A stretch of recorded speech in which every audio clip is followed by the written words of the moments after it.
KMFM with Kenward Trust drug and alcohol treatment and rehabilitation programs. Sunday night on KMFM, and all this week we are teaming up with Kenward Trust, who have an alcohol and drug treatment centre in Maidstone. We've been visiting schools across Kent, and we've been joined by Andy, a former drug and alcohol addict.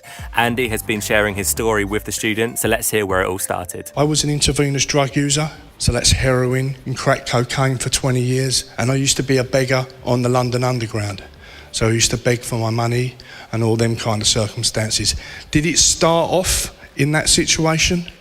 No, it never started off in that situation. Where it started off for me is in a little park at the back of the little school that I went to, you know, and I used to kind of like miss off lessons, skip off lessons, go over into the park, and my mate, he used to kind of have an older brother, and he would get hold of some cannabis, and we would go over that little park and we would smoke that cannabis. And in that haze of cannabis, that's where my life started to sort of change. Initially, at the beginning, it was sniffing solvents. So it was solvent abuse, stuff like that. For me, I was always quite curious about things.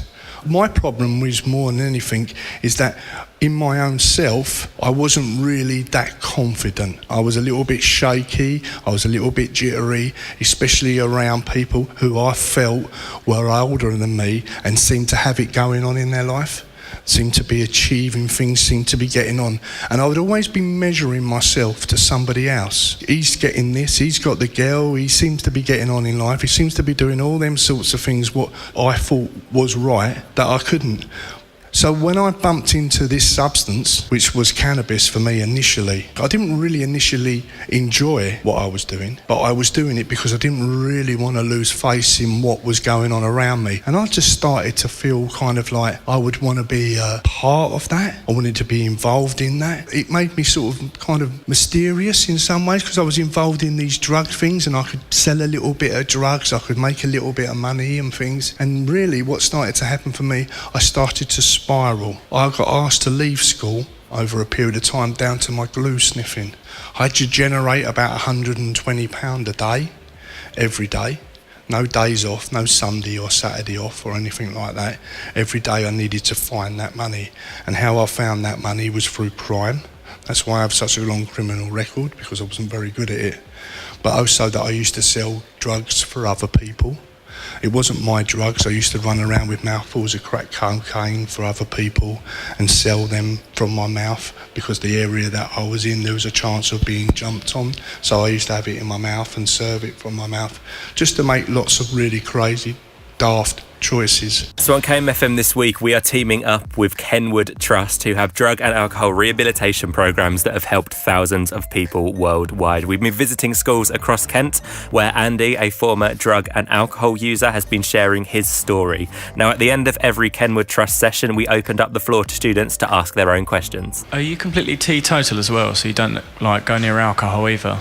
I am somebody who is completely changed life. I don't smoke, I don't drink, I don't take drugs. About the most powerful thing is a paracetamol if I've got a headache. I don't gamble, don't have anything to do with gambling or anything like that. I make sure that I keep away from people that I know who are involved in crime. People that I associated with who know that my life's changed. I may talk to them, but I don't have anything to do with them.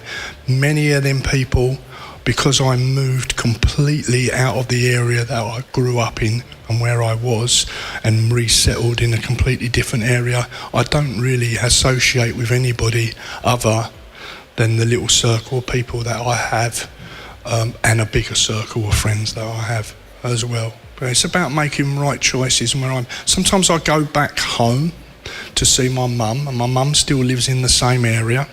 I go back to my mum, and the kind of area that she lives in, the places which are around her and all that, I know some families there, and sometimes when I'm going out to my car or something like that, somebody comes over and I hear a little bit of noise about what's going on for them. Some of them are in prison for murder now, some have passed away, some other circumstances have happened in their lives. So really, I'm talking about complete and utter change. And I have the chance now, I travel the world, So this is a blessing in itself. I travel around all over the place and work with young people. So I work with young people in India, in Palestine, in Germany. I've just been in the Philippines, South Korea. Wherever there's young people I've had dealings with and helping work in schools, that kind of thing.